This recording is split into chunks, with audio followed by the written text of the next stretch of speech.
Welcome back to Houston Life. Our next guest is a native Houstonian and a host of HGTV's Two Steps Home and Going for Sold. He and his wife, Mary, are regular guests here on Houston Life. That's right. And the latest project, Rebuilding Black Wall Street on the Oprah Winfrey Network, is an uplifting renovation docuseries that also retraces the story of the horrific Tulsa massacre of 1921. Jon Pierre joins us now with more on this incredible project. Jon Pierre, it's so great to see you. Absolutely. It's always fun to come here. And Mary's always busy. Mary, we miss you today. Hey, let's talk about this because Tulsa's Greenwood district was essentially known 100 years ago as the Black Wall Street. Overnight, essentially racial terrorism happened. Hundreds of people killed. A community that was once safe and where black business owners, civic leaders, homeowners once lived, it was completely destroyed. And this docuseries is uplifting, but the tragic, horrific events of 100 years ago, it really is the framework of the docuseries. Absolutely, yeah. It's a fantastic show because it does combine the history of the Tulsa massacre, which a lot of people don't even know about, which needs to be talked about. But then it shows how the descendants of that massacre are now trying to rebuild and resurrect what was an unbelievable part of, Tulsa, Greenwood, and North Tulsa, the Greenwood district. So it's a great story. Well, you talk about a lot of people don't even know that story, and it's such a significant event. It kind of was either hidden or just, okay, we're omitted from a history book, and now you have a chance to be a part of really something that is probably a healing. Absolutely. So talk about how that feels. Yeah, I mean, just the humility and the gratitude that we were able to find, in being a part of this show was just, it's unbelievable to see parts of history that were omitted, sometimes on purpose, to not talk about that, and to see how people are overcoming those obstacles, not just of the history not being told, but how they are taking that history and trying to rebuild and resurrect a fantastic part of the city.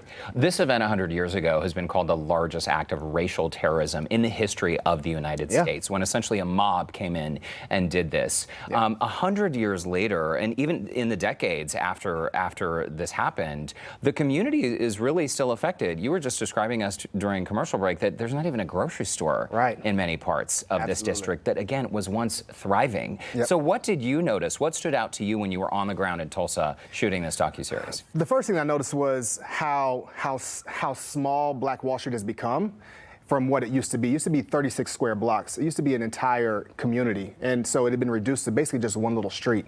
And so now the people who are there are trying to figure out how to bring it back and bring businesses back and bring community back, bring grocery stores back. The first episode is about Montika, who's doing she's creating a birthing center in North Tulsa where people can come out and have natural births with their midwives and provide this unbelievably, almost like resort style for people who are underserved. And it's a huge deal to have people out there that are trying to bring back what once was an unbelievable, community. And if you can see some of the trailer, you see people talking about it. You see some people that were actually survivors of that terrible act of terrorism.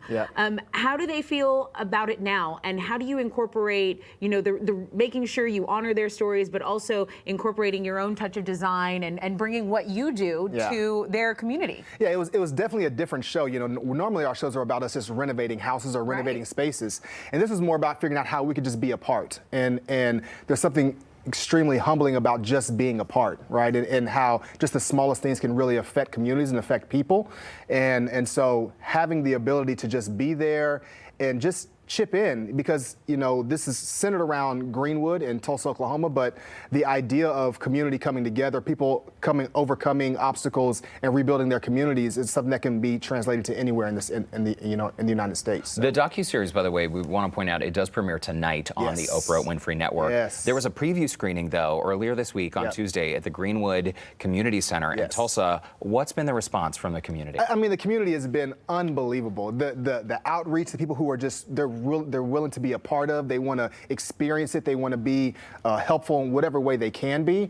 And some of the people that you're going to see in the show are just huge examples of what perseverance and trying to be an active participant in your community and reinvigorating a place is. And so those stories are going to be fantastic to hear about. It was humbling to be a part of it. It really was. Right, and you've turned such a tragic event into really this story of hope and joy, and really a testament to the strength of the community is saying, hey, this happened, and now we're going to rise, you know, above all that. Yeah. So you talk about what it was like just being part of the process and on scene there with them. Are there any other notable stories that you take away? Anything that hit you the most? Yes. So you know, there's this guy named AJ. He opened the very first grocery store in all of North Tulsa, and we live in a huge city. It's hard for us to understand what North Tulsa means, because North Houston to us is massive, right? There's 10 sides to our city. In Tulsa, it's really kind of like north and south. And so in this huge area, there was absolutely no grocery stores. So we opened the first grocery store in the community. It's a Black-owned grocery store. He has a fantastic story. We're going to meet a lady named Demaria, who was a formerly incarcerated woman who is now taking her experience to try to help other women who are coming out of prison to get them back on their feet. She has her own nonprofit where she's renovating homes and trying to give them better places to come to from prison. Then she also has her own store, and she also has a nonprofit.